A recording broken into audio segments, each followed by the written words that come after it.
Bonjour à toutes et à tous. 4 minutes pour présenter un ouvrage collectif.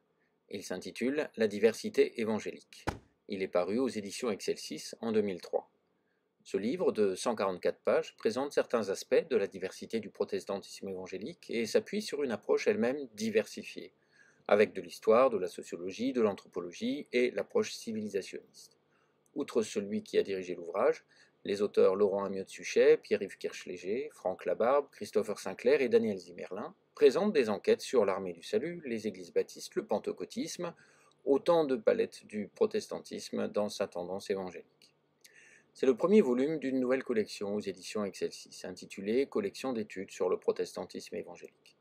Que Yann Deckman soit remercié pour sa confiance.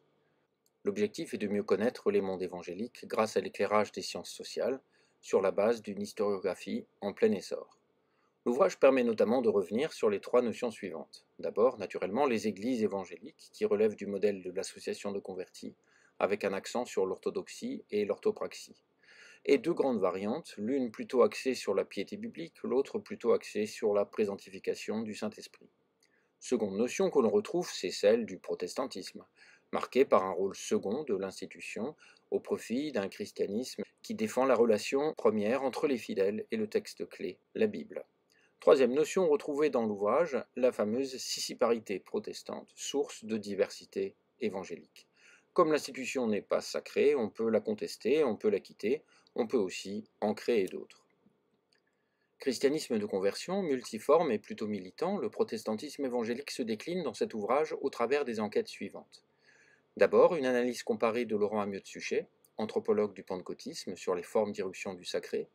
Ensuite, une enquête historique sur le conflit entre lignes strictes et lignes larges parmi les baptistes français de la génération pionnière entre 1832 et 1842.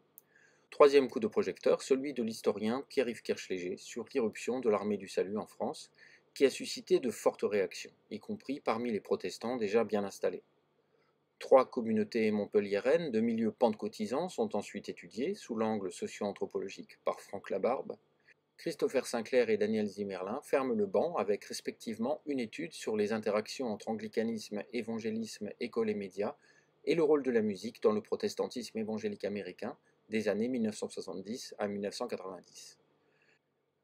Quelques illustrations parsèment l'ouvrage, comme celle de George Beverly Shee sur l'article signé Daniel Zimmerlin, celle du Centre Languedoc Évangile pour l'article signé Franck Labarbe sur le terrain montpelliérain. Une vue extérieure de la controversée église de Pentecôte de Besançon est également proposée pour illustrer l'enquête de Laurent Amiot-Suchet. Les auteurs qui ont participé à l'ouvrage se sont appuyés sur des sources qui correspondent à leur méthodologie respective, tantôt archives écrites, tantôt observations participantes ou visionnage et écoute de matériaux audiovisuels. Le travail des sources, globalement, est un des sujets traités lors des rencontres du Cercle d'études sur le protestantisme évangélique tenu à l'IRESCO à Paris. Ce cercle, le CEP-CEPE, est à l'origine de la publication du volume. Côté protestant, avec par exemple une recension dans la revue Nuance, comme côté catholique avec la recension faite par David Roure dans la revue Esprit et Vie, l'ouvrage a suscité un intérêt et nourri la réflexion. Alors, pourquoi pas lire ce livre? Bonne découverte et vive la recherche!